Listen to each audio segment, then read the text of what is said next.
A very good morning. So hope you all are doing well. And today we are going to start the body movements, that is 8th chapter of your class 6 science. And so far we have done 7 chapter of your class 6th and 3 from 7th, 1 from 8th. So today's chapter is body movements. Like I said, body movements में हम पढ़ेंगे कि किस तरह से हमारी body move करती है, हमारी कौन कौन सी बोन्स होती हैं हमारी बॉडी में, वर्टिब्रेट्स जो हैं वो कैसे मूव करते हैं, इनवर्टिब्रेट्स जो हैं वो कैसे मूव करते हैं. So we are going to study all about this here.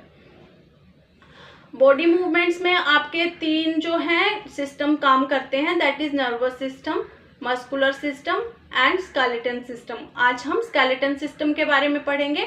Nervous system and muscular system के बारे में हम आपकी बड़ी क्लास में पढ़ेंगे जब हम 10th में कंट्रोल एंड कोऑर्डिनेशन वाला चैप्टर करेंगे. तो आज हम अपने जो एरिया है वो स्केलेटन सिस्टम तक ही रिस्ट्रिक्ट करेंगे, क्योंकि आपके 6th क्लास के चैप्टर में इतना ही है. और हम दोनों को अगर क्लब करते तो चैप्टर बहुत लंबा चला जाता. वीडियो सेशन जो आपका था 1 घंटे से ऊपर का हो जाता. इसीलिए मैंने दोनों को अलग रखा हुआ है, क्योंकि वो बहुत बड़ा चैप्टर है, उसमें प्लांट मूवमेंट्स के बारे में भी है, तो इसीलिए हम इसको सेपरेटली पढ़ेंगे. तो बॉडी मूवमेंट्स में हम पहले तो ये पता होना चाहिए आपको कि हमारी बॉडी में बोन्स कितनी होती हैं. तो आप सबको पता है हमारी जो एक एडल्ट होता है, मैच्योर एडल्ट होता है, उसकी बॉडी में होती हैं 206 हड्डियाँ, 206 बोन्स होती हैं. और जो चिल्ड्रन होते हैं उनमें 300 बोन्स होती हैं. बट जैसे ही हम मैच्योरिटी की तरफ जाते हैं, बढ़ते हैं, तो बहुत सारी बोन्स जो हैं 3-4 बोन्स फ्यूज करके एक ही बोन बना लेती है. तो इसीलिए हम जब तक मैच्योर होते हैं तो 206 हड्डियाँ ही हमारी होती हैं हमारी बॉडी में. तो बोन्स का फंक्शन क्या है? देखो, बोन्स हमें 3 फंक्शंस होते हैं मेजर उनके. एक तो हमें मूवमेंट में, हमारी बॉडी की मूवमेंट में हेल्प करती हैं. जो भी तुम काम कर रहे हो, तुम पढ़ रहे हो, खेल रहे हो, चल रहे हो, तो तुम्हारी बोन्स तुम्हें हेल्प करती हैं. ऑफकोर्स मसल्स और नर्वस सिस्टम भी हेल्प करता है, बट यहाँ पे हम स्केलेटन सिस्टम के बारे में पढ़ रहे हैं, बोन्स के बारे में. तो हम उसी की बात करेंगे कि बोन्स क्या है, हमें मूवमेंट में हेल्प करती हैं. दूसरा क्या है बोन्स का फंक्शन? हमारे जो भी वाइटल ऑर्गन्स है, तुम्हारी हड्डी, किडनी है, तुम्हारे लंग्स हैं, तुम्हारा हार्ट है, तो उस सबको तुम्हारे बोन्स प्रोटेक्ट करती हैं, तुम्हारी हड्डियां प्रोटेक्ट करती हैं. फॉर एग्जांपल तुम्हारे लंग्स हैं और हार्ट हैं, तो उसके लिए तुम्हारा रिब केस, जो पसलियां बोलते हैं, रिब्स जो हैं तुम्हारी उन सॉफ्ट ऑर्गन्स को प्रोटेक्ट करती हैं. तुम्हारा ब्रेन है तो उसको क्रेनियम प्रोटेक्ट करती है. तो ऐसे करके हमारी जो स्पाइनल कोड है हमारी, उसको कौन प्रोटेक्ट करता है? वर्टिब्रल कॉलम प्रोटेक्ट करता है. तो ऐसे करके हमारे जो भी वाइटल ऑर्गन्स हैं उनको भी प्रोटेक्ट करने का काम कौन करती हैं? बोन्स करती हैं. ठीक है. और तीसरा फंक्शन क्या है? वो हमें स्ट्रक्चर देती हैं. हमारी जो बॉडी का स्ट्रक्चर है, जो स्केलेटन है, वो भी बोन्स से ही बना हुआ है. बहुत सारी बोन्स जो हैं मिलके एक स्केलेटन बनाती हैं. तो क्या है, स्केलेटन सिस्टम जो है वो भी बोन्स का बना है, इसीलिए वो क्या है, एक स्ट्रक्चर है हमारी बॉडी का. तो बोन्स क्या करती हैं? एक हमें स्ट्रक्चर देती हैं, एक हमें फ्री मूवमेंट देती हैं. हम जहाँ भी चलना चाहें, दौड़ना चाहें, खेल कूद भाग, जो भी भागना है, कुछ भी कर सकते हैं बोन्स की हेल्प से. और थर्ड क्या है, हमारे वाइटल ऑर्गन्स को प्रोटेक्ट करती हैं. These all three functions are bones. So अब हम एक एक करके सारी बोन्स की बात करेंगे. तो सबसे पहले हम सबसे शुरू से करते हैं कि हमारी स्कल जो है, स्कल सब लोगों को, बहुत सारे बच्चों को कन्फ्यूज़न होता है कि स्कल सिर्फ आपकी जो खोपड़ी यहाँ तक का पार्ट है, उसी को, जो ब्रेन को कवर कर रहा है, प्रोटेक्ट कर रहा है, वही स्कल है. नहीं, जो हमारी पूरी जो खोपड़ी है, ठीक है, जो कंकाल है पूरा यहाँ तक का, उसको क्या बोलते हैं? हम स्कल बोलते हैं. स्कल में क्रेनियम भी आ जाती है जो ब्रेन को प्रोटेक्ट करती है, और तुम्हारी फेशियल बोन्स भी आ जाती हैं. ठीक है, तो मैं लिख देती हूँ. स्कल में क्या आता है? तुम्हारे क्रेनियम और तुम्हारी फेशियल बोन्स.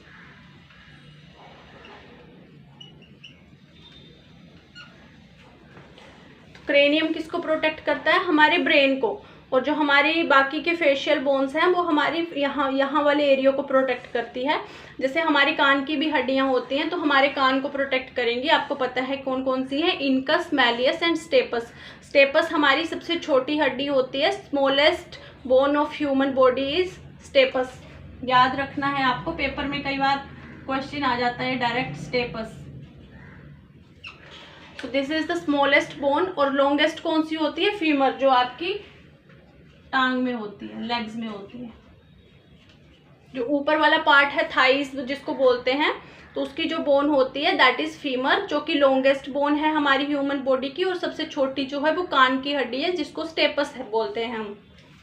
ठीक है, तो हम वापस आ जाते हैं। स्कल की बात कर ली हमने, अब हम आते हैं रिब्स पे। ठीक है, ये हमारी रिब्स यहाँ पे होती हैं, थोरेसिक, इस वाले एरिया को बोलते हैं थोरेसिक। हमारी जो रिब्स होती हैं वो 12 पेयर्स होती हैं।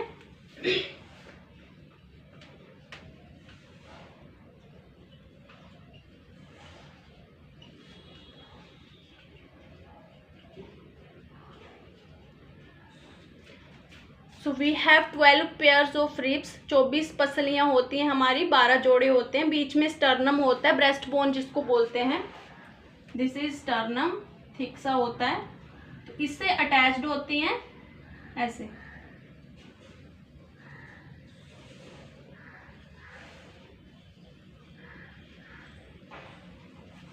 सो this is centre part is, बीच वाली हड्डी जो है इसको स्टर्नम बोलते हैं या ब्रेस्ट बोन भी बोलते हैं। और ये जो सारी पसलियां हैं, रिब्स हैं, ये इसके साथ ऐसे करके आगे से इसके साथ मिलती हैं और पीछे यहाँ पे मिली होगी, और पीछे जा करके जो है वो बैकबोन से मिली होगी। तो ऐसे करके ये पूरा केस बना देते हैं। ऐसे बीच में होगा स्टर्नम, ब्रेस्ट बोन जिसको बोलते हैं। यहाँ पे आगे जो है वो किससे मिलेंगी? स्टर्नम से, और पीछे जाके बैकबोन से मिलेंगी। तो ऐसे पूरा केज बना देती हैं पिंजरे के जैसा। तो इसीलिए इसको क्या बोलते हैं? रिब केज, रिब्स का केज, केज मतलब पिंजरा। और ये किस किस को प्रोटेक्ट करती है? लंग्स और हार्ट को मेनली प्रोटेक्ट करती हैं हमारे रिब केज। सो ये आ गई 12 पेयर, 24 होती हैं। ठीक है, आगे बात करते हैं वर्टिब्रल कॉलम की। थर्ड है आपका वर्टिब्रल कॉलम।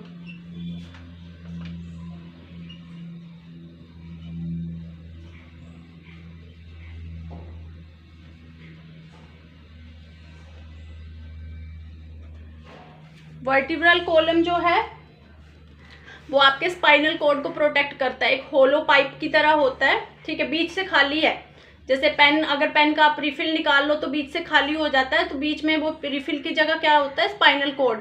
और बाहर जो है वो वर्टिब्रल कॉलम है, तो वो उसको प्रोटेक्शन देता है स्पाइनल कॉर्ड को। ठीक है, जो आपके ब्रेन से स्पाइनल कॉर्ड आती है, ठीक है, चोटी की तरह ब्रेन से निकलती है, तो वो क्या होती है? उसको कौन प्रोटेक्शन करता है? उसमें नर्व्स होती हैं बहुत सारी। ठीक है, तो उसको कौन प्रोटेक्ट करता है? आपका वर्टिब्रल कॉलम। वर्टिब्रल कॉलम किससे बना होता है? वर्टिब्राज से।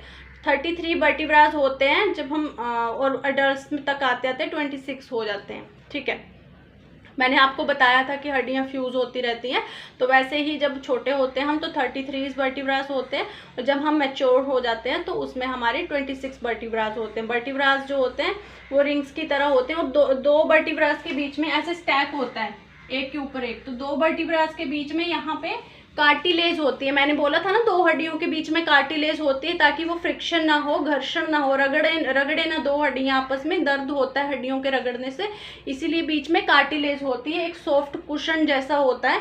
तो कुशन क्या करता है? उसको मैकेनिकल शॉक जो आपको रगड़ फ्रिक्शन से बचाता है, तो दैट इज कार्टिलेज, जो 2 वर्टिब्रास का बीच में होती है। और 26 वर्टिब्रास होते हैं हमारी अडल्ट की बॉडी में, और 33 होते हैं चिल्ड्रन में।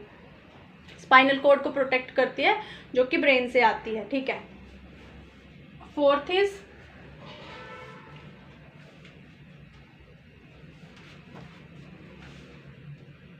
हमारी फोर आर्म्स।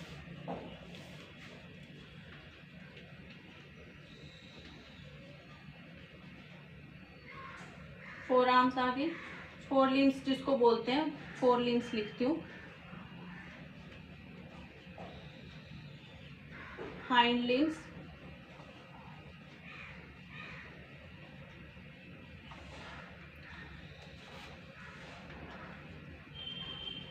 इसके साथ ही शोल्डर और पेल्विक गडल लिख लेंगे।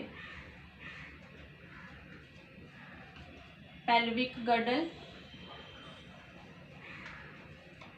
यहाँ पे शोल्डर गडल।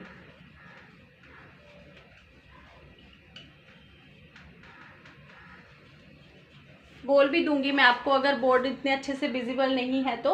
वर्टिब्रल कॉलम तक हमने कर लिया है। अब है four limbs and shoulder गडल। Four limbs को इसको बोलते हैं आपके बाजू को, और हाइंड लिम्स के होती है आपकी लेग्स। तो आप आगे वाला जो पोर्शन होती है एल्बो के आगे वाली जो हमारी बोन्स होती हैं बाजू की, उनको बोलते हैं हम रेडियस और अल्ना। दो हड्डियां होती हैं ऐसे, ये दो हड्डियां होती है, एक रेडियस होती है, एक अल्ना होती है, ठीक है। और पीछे एक ही हड्डी होती है जिसको ह्यूमरस बोलते हैं। ऊपर वाली बोन में एक ही हड्डी होगी, ह्यूमरस बोलेंगे। और जो नीचे वाली बाजू है हमारी एल्बो के आगे वाली, उसको क्या, उसमें दो हड्डियां होती हैं। कौन कौन सी? रेडियस और अल्ना। ऊपर वाली ह्यूमरस, इसमें एक ही हड्डी होगी। और बीच में ये ज्वाइंट है, इसको बोलते हैं एल्बो ज्वाइंट, ठीक है। और ये जो है ये गडल है, जो यहाँ पे अगर आपको ये ब्लेड की तरह लगेगा, इसको पेक्टोरियल गडल भी बोलते हैं, शोल्डर गडल भी बोलते हैं। और यहाँ से जो आपको एक बोन ये से यहाँ पे ये हड्डी जैसी दिखेगी, इसको बोलते हैं कॉलर बोन, ठीक है। तो ये सारा जो है ये फोर लिम्स एंड शोल्डर गडल, जिसको शोल्डर गडल भी बोलते हैं, पेक्टोरियल गडल भी बोलते हैं। तो ये जो हड्डी आपको दोनों तरफ दिखेगी, जिसको कॉलर बोन बोलते हैं, यहाँ से उठी हुई, अगर कोई ज़्यादा पतला है तो उसके सामने दिखती है। और यहाँ पे जो ब्लेड जैसा लगता है ऐसे बड़ा सा, उसको बोलते हैं गडल, शोल्डर ब्लेड बोलते हैं उसको, ठीक है। और फोर लिम्स का मैंने आपको बता दिया कि यहाँ पे जो है वो ह्यूमरस है, यहाँ तक की हड्डी, ये एल्बो जॉइंट है। और यहाँ पे दो हड्डियाँ होती हैं, यहाँ सिंगल होती है। यहाँ पे एल्बो, ये जो है यहाँ पे रेडियस और अल्ना दो हड्डियाँ होती हैं, ऐसे दोनों साथ में ऐसे, और पीछे एक ही होगी, ठीक है। और यहाँ पे जो है शोल्डर ब्लेड या पेक्टोरियल गडल बोल लो। और ये जो हड्डियाँ दोनों इस तरफ से यहाँ पर होती हैं, इसको शोल्डर बोन बोलते हैं, कॉलर बोन बोलते हैं, सॉरी। हाइंड लिम्स का भी सेम है। ऊपर वाली जो हड्डी, जैसे हमारे यहाँ पे एक ही हड्डी होती है, वैसे ही हमारी जो नीचे वाली थाइस जिसको बोलते हैं, ऊपर वाला पोर्शन जो होता है हमारा, जो हमारे टोर्सो से अटैच्ड होता है, उसको हम बोलते हैं फीमर, जो लॉन्गेस्ट बोन है हमारी बॉडी की। और जो नी ज्वाइंट से नीचे की जो हमारे लिम्स हैं, पार्ट है हमारी लेग्स का, उसमें दो हड्डियाँ होती हैं, उसको बोलते हैं टिबिया एंड फिब्यूला। वो भी रेडियस और अल्ना की तरह ही होती हैं, ऐसे करके जुड़ी हुई, तो उसको बोलते हैं टिबिया फिब्यूला। और बाजू के केस में आ गया तो रेडियस एंड अल्ना, और यहाँ पे ह्यूमरस, और यहाँ पे फीमर थाइस की जगह में, ठीक है। तो ये हो गई आपकी four limbs and hind limbs. अब पेल्विक गडल की बात कर लें तो हमारा जो ये पोर्शन होता है, ये वाला पोर्शन यहाँ पे जो होता है, यहाँ पे आपको एक ब्लेड की तरह एक हड्डी, चुभने वाली हड्डी होती है। वो जो हड्डी होती है वो हमारी जो बैकबोन होती है उससे फ्यूज करके गडल बनाती है। तो दो हमारे जो हिप वाले जो हड्डी होती है, उस वाली हड्डी को जो उससे मिल जाती है बैकबोन से, तो वो हिप गडल बनाती है, पूरा ऐसे गडल बना देती है एक केज की तरह। तो उसको बोलते हैं पेल्विक गडल, ठीक है। इसमें हमारा रिप्रोडक्टिव सिस्टम मोस्टली वीमेन और मैन का ऑफ कोर्स वो उसको प्रोटेक्ट करने के लिए होती है पेल्विक गडल। जो हमारा पेल्विस एरिया होता है, जो पेट से नीचे का एरिया होता है, उसको पेल्विस एरिया बोलते हैं, और उसको पेल्विक गडल बोलते हैं, ठीक है। पेल्विक कैविटी में पेल्विक ऑर्गन्स जो होते हैं हमारे, ठीक है। Reproductive system mainly urinary system भी होता है, खैर वो किडनीज वगैरह यहाँ पे होती हैं पीछे।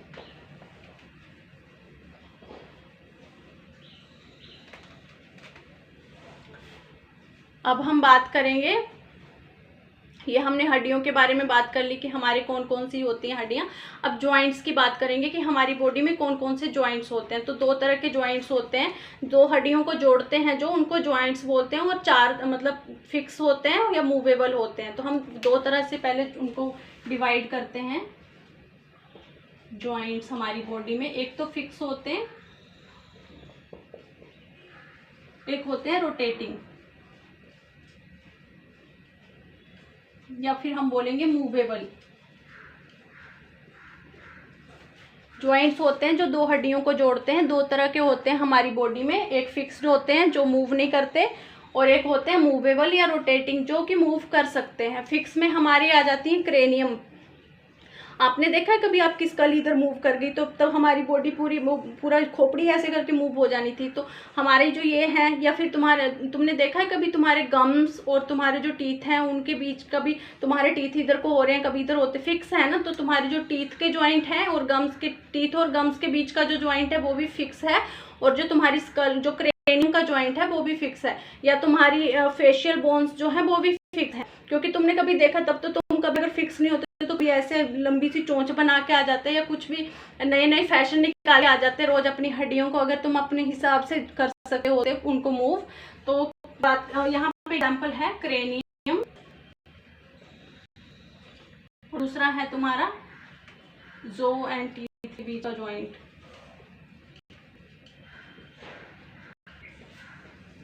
अब बात करेंगे मूवेबल जॉइंट्स की। तो मूवेबल जॉइंट्स जो होते हैं वो तीन तरह के होते हैं।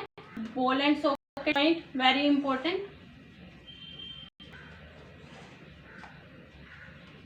Ball and socket. Second is hinge joint.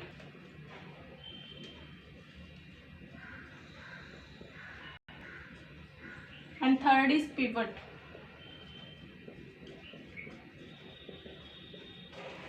Ball and socket कैसे? बॉल एंड सॉकेट क्या है?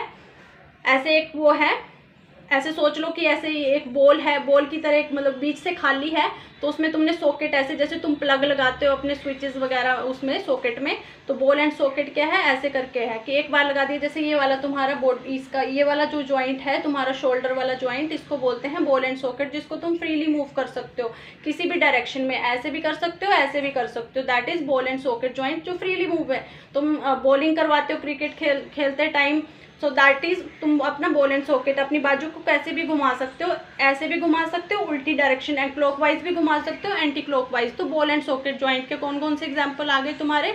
शोल्डर ज्वाइंट, और जो तुम्हारा ये हिप ज्वाइंट है इसको भी क्या बोलते हैं हम? Ball and socket joint. ठीक है। लेग्स और ये बाजू वाला जो ज्वाइंट है, यहाँ पे जो बाजू इससे शोल्डर से जुड़ी हुई है शोल्डर गडल से, तो इसको क्या बोलते हैं? कॉलर बोन और शोल्डर गडल से जो जुड़ी हुई है बाजू तुम्हारी बॉल एंड सॉकेट ज्वाइंट। या तुम्हारे जो लेग्स जुड़ी हुई हैं तुम्हारे जो हिप गडल है उसमें, तो उसको दोनों क्या है? ये बॉल एंड सॉकेट ज्वाइंट जो फ्रीली मूव है। ठीक है। अब दूसरा है हिंज ज्वाइंट। जैसे हिंज क्या होते हैं? तुम्हारे दरवाजे पे लगे होते हैं ना, एक साइड से दरवाजा ओपन होता है और एक साइड से जो तुम्हारे हिंजेस लगे होते हैं, कब्जा बोलते हो क्या तुम, लोहे का जो लगा होता है, that is hinge. Hinge joint में क्या होता है? तुम्हारी जो मूवमेंट है वो एक ही साइड होगी, दो हड्डियों को जोड़ेगा ऑफ कोर्स ज्वाइंट है तो, पर मूवमेंट जो है वो एक डायरेक्शन में ही होती है। जैसे तुम्हारा एल्बो ज्वाइंट है। ठीक है। ऐसे तो कर सकती हूँ मैं, जितना मर्जी कर सकते हो, पर क्या तुम पीछे को जो लेके जा सकते हो इसको? ठीक है। यहाँ पर पीछे को लेके जा सकते हो, ऐसे तो है। ठीक है। ऐसे कर सकते हो, पिछले वाली साइड को नहीं मोड़ सकते ना, एक ही साइड में उसकी डायरेक्शन है। या तुम्हारी जो उंगलियां, इसका जो ये है रिस्ट है, रिस्ट वाले ज्वाइंट को भी बोलते हैं। एक साइड तो कर सकते हो तुम मूव, दूसरे साइड नहीं करके कर सकते। ठीक है। तुम्हारी उंगलियों को भी ऐसे तो कर सकते हो, पिछले साइड नहीं लेके जा सकते। तो ये सारे रिस्ट का ज्वाइंट हो गया, तुम्हारी एल्बो का ज्वाइंट हो गया, तुम्हारी उंगलियों के बीच, उंगलियों को बोलते हैं फेलेंजिस बायोलॉजी में। तो फेलेंजिस ज्वाइंट जो हैं वो सारे तुम्हारे किसके इसमें आते हैं? हिंज ज्वाइंट, जो एक साइड की डायरेक्शन में तुम मूव कर सकते हो अपने को दो बोन्स को। ठीक है। पिवट ज्वाइंट कौन सा होता है? जो तुम्हारे जैसे मान लो एक ये है, ये कोई रिंग है। ठीक है। उसके ऊपर कुछ रखा हुआ है, तो वो ऐसे ऐसे तो मूव कर सकता है। ठीक है। ऐसे एक्सिस पे, एक एक्सिस पे इतना ही मूव कर सकता है, जैसे तुम्हारी मुंडी, दैट इज पिवट। मतलब रोटेट कर सकता है पर पूरा नहीं ऐसे शक्तिमान की तरह, बस एक एक्सिस पे ही रोटेट करेगा, बस ऐसे ऐसे ऐसे ऐसे। एक एक्सिस पे सर्कुलर रिंग होगी, उसके ऊपर ही रोटेट करेगा कुछ भी। जैसे मान लो ये रख दिया है इसके ऊपर, तो वो ऐसे ऐसे ऐसे ऐसे, बस इतना ही पर। ठीक है। तो हमारे जो वर्टिब्रल कॉलम, वर्टिब्रा होता है फर्स्ट, वो उसके ऊपर एक रिंग जैसी होती है, तो उसी को ही हम बोलते हैं एक पिवट एग्जाम्पल का, एक क्लासिकल पिवट जो ज्वाइंट है उसका क्लासिकल एग्जाम्पल है। ठीक है। तो ये ज्वाइंट्स हो गए तुम्हारे। पूछ लेता है बॉल एंड सॉकेट ज्वाइंट के एग्जांपल्स कौन से होते हैं, या जो नी ज्वाइंट है वो कौन सा एग्जांपल है, तो आपको पता होना चाहिए। नी ज्वाइंट जो है एक ही डायरेक्शन में मूव कर सकते हो, तो हिंज ज्वाइंट है। दरवाजे से याद रखना है, तुम्हारा दरवाजा जो है वो एक ही साइड में मूव कर सकता है, दोनों साइड में नहीं कर सकता मूव। ठीक है। तो इसीलिए वो कौन से होते हैं? Hinge joint. और जो फ्री मूवमेंट होती है वो बॉल एंड सॉकेट ज्वाइंट। ठीक है। अब हम बात करेंगे मूवमेंट्स जो है इन वर्टिब्रेट्स में और वर्टिब्रेट्स में कैसे होती है। इन वर्टिब्रेट्स कौन से होते हैं? जिसमें बैकबोन नहीं होती, जिसमें हड्डी नहीं होती। और वर्टिब्रेट्स कौन से होते हैं? जिसमें हड्डी होती है। इसमें से भी क्वेश्चन आ जाते हैं, खैर इतना इंपॉर्टेंट नहीं है, पर हम स्किप भी नहीं कर सकते क्योंकि स्नेल्स, अर्थवॉर्म वगैरह में से कई बार क्वेश्चन आ जाता है, तो हम स्किप नहीं करेंगे। Invertebrates and vertebrates.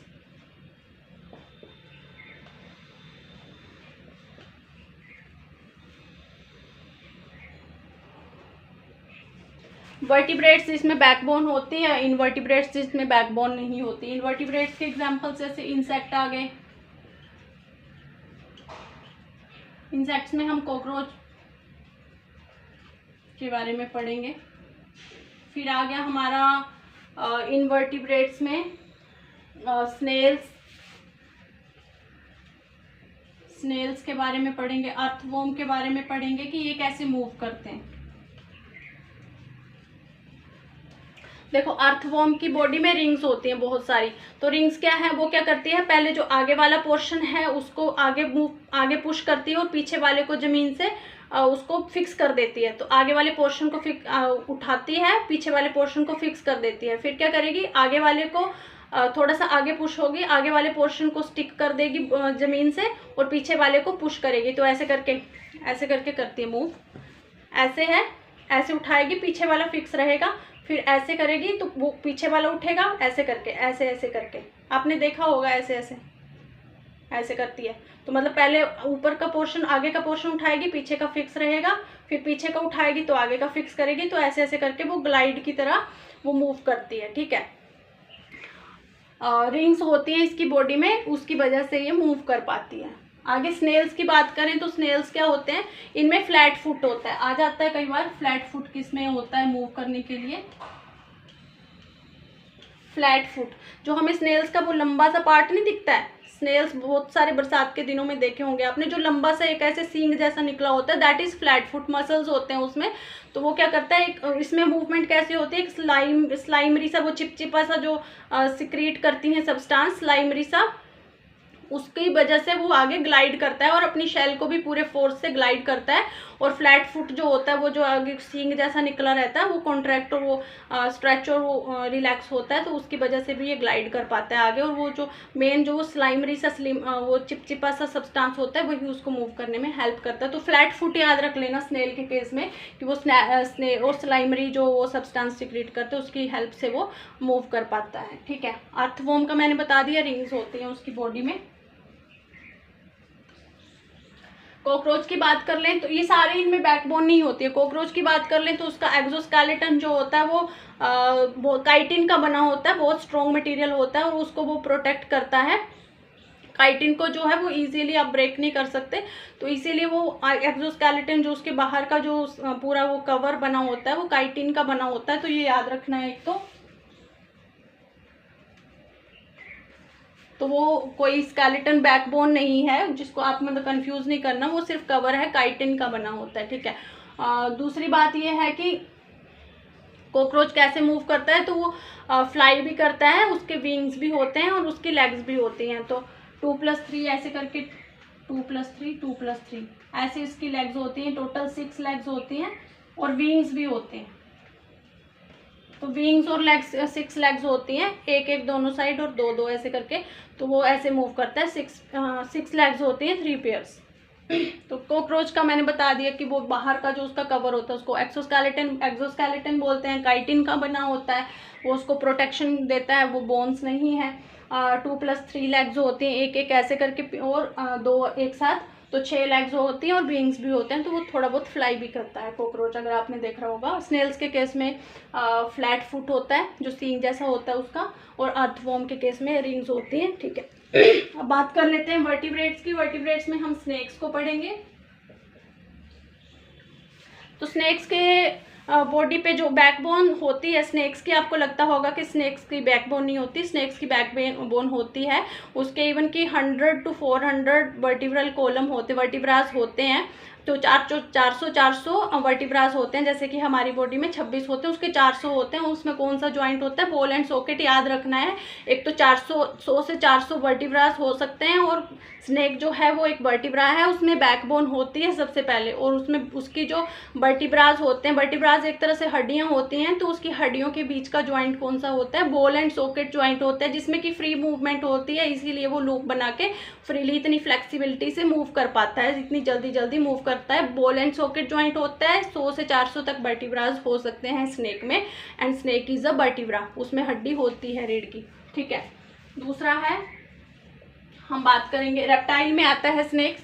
बर्ड्स की बात करेंगे तो बर्ड्स कैसे मूव करते हैं। इनकी हड्डियां जो होती हैं वो होलो होती हैं, क्योंकि इनको लाइट वेट होना चाहिए ताकि तभी ये ग्रेविटी के अगेंस्ट ऊपर उठ सकते हैं। अगर लाइट नहीं होंगे तब तो ग्रेविटी इनको खींच लेगी वापस, तो इसीलिए इनको लाइट होना चाहिए। तो लाइट होने के लिए इनकी अडेप्टेशन क्या है, इनकी हड्डियां खाली होती हैं अंदर से, और उनके जो विंग्स होते हैं इनका सरफेस एरिया बहुत ज़्यादा, जब ये फ्लाई करते हैं तो देखना इनके विंग्स कैसे फैल जाते हैं, इनके पंख, तो सरफेस एरिया ज़्यादा मिलता है तो हवा को चीर के जाने के लिए। और इनके मसल्स बहुत स्ट्रॉन्ग हो, ये विंग्स जो होते हैं वो और उसके मसल्स जो होते हैं वो बहुत स्ट्रॉन्ग होते हैं। ठीक है, तो बर्ड्स का मैंने बता दिया। और इनकी भी फिशेस की तरह, अभी फिशेस के बारे में बात करेंगे, तो इनकी बॉडी की जो शेप है वो भी स्ट्रीमलाइंड है, मतलब आगे से और पीछे से टेपर है, नैरो है और बीच से मोटे हैं। आगे और पीछे से पतले हैं, बीच से मोटे हैं। एक तो ये स्ट्रीमलाइंड बॉडी इनका फीचर आ गया जो मूव करने में हेल्प करती है। ठीक है, हवा को चीर के जाने में। मसल स्ट्रॉन्ग है, सरफेस एरिया मसल्स का जब उड़ते हैं तो बहुत ज़्यादा फैल जाता है, तो इसीलिए वो हवा को जल्दी से चीर के आगे निकलने में हेल्प करता है। वो फ्रिक्शन कम मिलता है हवा का इनको, और हड्डियाँ होलो हैं तो वो लाइट वेट होते हैं, तो इसीलिए बर्ड्स मूव कर सकते हैं। ठीक है, और थर्ड है फिश, लास्ट है ये। फिश का क्या है, स्ट्रीमलाइंड बॉडी है। स्ट्रीमलाइंड बॉडी क्या है, आगे से भी पतली पीछे से भी पतली, जैसे मैंने उसके केस में बताया। तो अगर टेल इधर जा रही है फिश की तो हेड इधर जाएगा, मतलब उल्टी डायरेक्शन में जा, अगर टेल इधर जा रही है तो हेड इधर जाएगा, तो इसीलिए वो जर्क मिलता है, इससे वो आगे स्विम कर पाती है। जिस डायरेक्शन में टेल जा रही है उससे ऑपोजिट डायरेक्शन में क्या जाएगा, उसका हेड जाएगा, तो इसीलिए जर्क मिलता है। ठीक है, तो ऐसे करके ये सारा चैप्टर कंप्लीट होता है। आज का थोड़ा सा लंबा हो गया सेशन।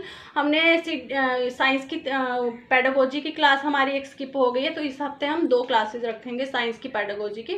तो हम इस बार हमारी 5 क्लासेस हो जाएंगी, क्योंकि पिछली बार मदर्स डे था तो इसलिए एक स्किप हो गई, बच्चे के स्कूल में फंक्शन था।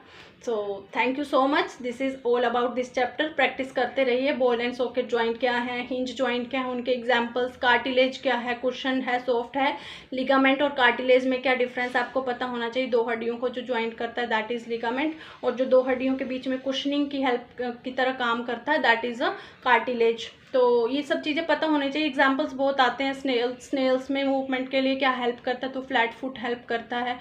फिश की बॉडी स्ट्रीमलाइंड होती है। ये सब चीज़ें बहुत इंपॉर्टेंट हैं जो आपको याद रखनी है। अर्थवॉर्म में रिंग्स होती हैं, स्नेक में वर्टिब्रल कॉलम होता है, और उसमें जो उसके वर्टिब्रास के बीच में जॉइंट होता है उसमें बॉल एंड सॉकेट जॉइंट होता है, ताकि तभी वो इतनी फ्लेक्सिबिलिटी से चल पाता है। Thank you.